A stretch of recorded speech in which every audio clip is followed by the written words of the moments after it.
April 17th, 2026, packed day. Let's get into it. Quick shout out to today's sponsor, Grid Term. Run multiple terminal sessions side by side. Perfect for Claude Code or Codex Power users. Gridterm.com, link in the description. Cursor is about to become a $50 billion company, and they're not even slowing down. TechCrunch reports Cursor is in talks to raise $2 billion at a $50 billion pre-money valuation, nearly doubling from $29.3 billion just 6 months ago. Thrive Capital and Andreessen Horowitz are leading the round, and Nvidia is also investing, which makes complete sense. Cursor is already profitable on gross margins and forecasting $6 billion in annualized revenue by end of 2026.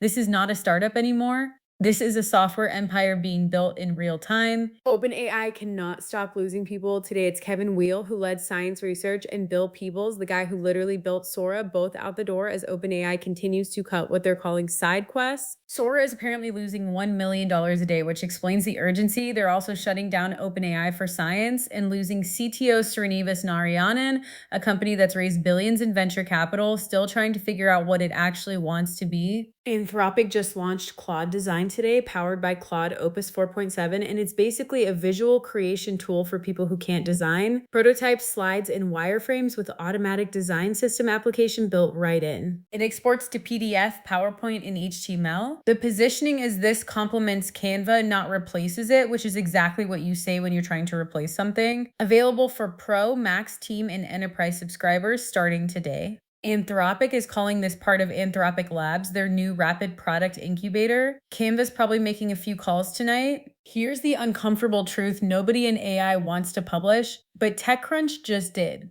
AI coding tools might actually be making you worse at your job. The term is token maxing, generating maximum output with AI, and the data says it's creating more problems than it's solving. GateClear found 9.4 times higher code churn in AI users compared to just a 2 times productivity gain. Jellyfish put it differently, 10 times the token cost for 2 times the throughput. You're moving fast and breaking things. The AI gives you the illusion of speed, and the next sprint hands you the bill. Speaking of Claude 4.7, someone actually measured the new tokenizer, and the results are uncomfortable. Anthropic said the new tokenizer would be 1 to 1.35 times more tokens than 4.6. A developer ran the benchmarks. It's actually 1.47 times. Real world impact, you're paying 20 to 30% more per session than before. The upside is a 5 percentage point improvement on strict instruction following. So yes, it follows instructions better, but you're paying for that upgrade whether you ask for it or not. Hacker News is not happy, and honestly, fair enough. Panic, the indie darling behind the Playdate handheld, just took a very clear stand today. Effective immediately, no generative AI for art, audio, music, text, or dialogue in Playdate catalog games. They'll flag games that use AI-assisted coding too. The best part, Panic said flat out they have zero interest in building generative AI products themselves. While every other company is desperately cramming AI into things nobody asked for, a small game company just planted a flag. That's an identity.